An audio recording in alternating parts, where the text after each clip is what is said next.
আজি মই এটা বস্তু বনাম আৰু সেই বস্তুটো বনাবৰ কাৰণে আমাৰ লাগিব মাটি আৰু এয়া আপোনালোকক বহুতখিনি নষ্টালজিক কৰি দিব আগৰ কথা মনত পেলাব কি বনাম বাৰু আপোনালোকে চাই থাকক আৰু ময়ো এক্সাইটেড হৈ আছোঁ বনাবৰ কাৰণে একচুৱেলি টিকলা মানে তাৰ নাম হৈছে জ্যোতিষমান তো সিহঁতক মই কৈছিলোঁ এদিনাখন যে মাটিৰ এটা বস্তু তোমালোকক বনাই দিম তো সেয়া আজি ৰাতিপুৱা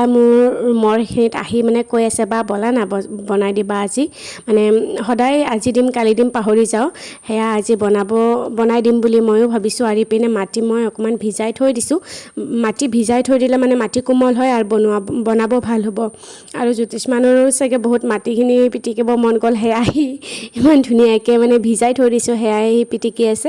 তাৰপিছত মাটিখিনি ভিজাই থোৱাৰ পিছত অকণমান কি আছে অকণমান কি বুলি কয় গিঠা নিচিনা আছে সেয়া মই অকণমান পিটিকি পূৰা কোমল কৰি আছোঁ তেতিয়া মানে বস্তুটো বনাব ভাল হ'ব আৰু তাৰ লগকেইটা আহি গ'ল আৰু মোক কৈ আছে এইটো ট্ৰাইপডত কেনেকৈ মোবাইলটো থয় এনেকৈ কৈ আছে আৰু এয়া মই বলছ বনাই লৈছোঁ মাটিৰ আৰু এতিয়া পানীটো অকণমান বেছি হৈ গৈছিলে মাটিত চ' মই অকণমান শুকাবৰ কাৰণে দিম মানে বতাহে যাতে অকণমান টানে তেতিয়া অকণমান টাইট হ'ব আৰু ইপিনে মই সৰুকৈ বলছ বনাই ট্ৰাই কৰি আছিলোঁ যে বনাব পাৰোঁ নেকি কিন্তু নহয় কাৰণ মাটিটো অকণমান পানী আছিলে সেইকাৰণে অকণ শুকাব লাগিব আৰু ইপিনে চাইছেনে মোৰ কেমেৰামেনকেইটা ইপিনে খেলি আছে তো মোৰ দুটা হাততে মাটি তো মই কেনেকৈ মানে ভিডিঅ' কৰিম তাৰপিছত মই সিহঁতে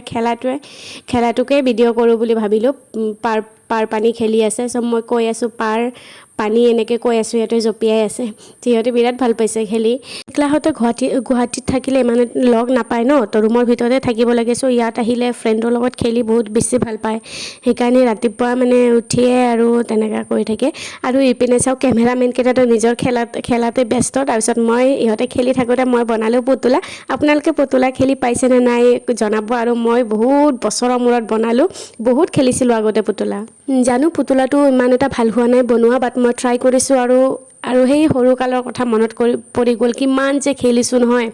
কি ক'ম আৰু সেয়া পুতলা বনাই মই ইপিনে গা পা ধুই আহি গৈছোঁ আৰু গা পা ধুই মই অকণমান ওলাই গ'লোঁ এঠাইলৈ মই মানে আজি মোৰ দীঘল চুলি মই ধুনীয়াকৈ কাটি দিম সেইকাৰণে মই আহিছোঁ পাৰ্লাৰত বহুত বছৰ মূৰত পাৰ্লাৰত আহিলোঁ মই যেতিয়াৰ পৰা মই নিজে অকলে মানে কাটিব পৰা হৈছিলোঁ চুলিখিনি মই তেতিয়াৰ পৰা মানে পাৰ্লাৰত অহা নাই আজি বহুত বছৰ মূৰত আহিলোঁ মই পাৰ্লাৰত আৰু মই ইয়াতে বহি গ'লোঁ পাৰ্লাৰত মোৰ লগত আহিছে মই আগতে ৰুম মানে একেলগে ভাড়া আছিলোঁ তাৰ নাম সুস্মিতা লগত লৈ আহিছে মই ফোন কৰিছোঁ বলা যাওঁ আজি এনেকৈ চুলি কাটিম বুলি তাৰপিছত মোৰ চুলি কাটা অলৰেডি হৈ গ'ল বেয়াও লাগিছে ইমান দীঘল চুলি কাটি দিলোঁ দীঘল চুলি কাটিব বেয়া লাগে বাৰু হয় কিন্তু চুলিখিনি মোৰ ৰাফ হৈ গৈছিলে আৰু মানে গৰমৰ দিন ন মানে বহুত ছিঙে চুলি সেইকাৰণে মানে কাটি দিলোঁ আৰু নিজে মানে এটা লুকত কিমান দিন থাকিম আৰু হয়নে কিমান বছৰ এটা লুকতে আছোঁ একে ষ্টাইলতে আছোঁ চ' মই ভাবিছোঁ এবাৰ অকণমান চুটি কৰি দিওঁ তাৰপিছত আকৌ দীঘল হ'ব তেনেকৈ আৰু তো কেনেকুৱা লাগিছে বাৰু আপোনালোকে জনাব তো মোৰ লং হেয়াৰে আপোনালোকক ভাল লাগে নে শ্বৰ্ট হেয়াৰে ভাল লাগে জনাবচোন কমেণ্ট কৰি এই পাৰ্লাৰটো কলেজ গেটত আছে আপোনালোকে যদি ইণ্টাৰেষ্ট হয় আহিব পাৰে পাৰ্লাৰখন নতুনকৈ দিছিলে মই ফাৰ্ষ্ট টাইম আহিলোঁ আৰু পাৰ্লাৰৰ পৰা আহি গ'লোঁ আহি অকণমান বজাৰত সোমাই মই অকণমান গাজৰ ল'লোঁ আৰু এনেকুৱা কিবা টুকটাক বস্তু অকণমান ল'ব আছিলে সেয়া ল'লোঁ আৰু সুস্মিতাই বোলে লয় নেমু মই অকণমান কলো লৈ লৈছিলোঁ সেইদিনাখনে তো সেয়া বজাৰ কৰিলোঁ তাৰপিছত সুস্মিতা মোক কৈছিলে বা নেমু বাছি দিয়াচোন মই কেইটামান বাছি দিছিলোঁ আৰু তাৰপিছত ইপিনে আহি গৈছোঁ মই মাছৰ দোকানত মাছ লৈ মই ৰুমত আহি গৈছিলোঁ আৰু তো আপোনালোকৰ ভিডিঅ'টো কেনে লাগিলে জনাব চ' যদি ভিডিঅ'টো ভাল লাগিছে এটা লাইক কৰিব মোৰ চেনেলটো ছাবস্ক্ৰাইব কৰিব চ' আজিৰ কাৰণে বাই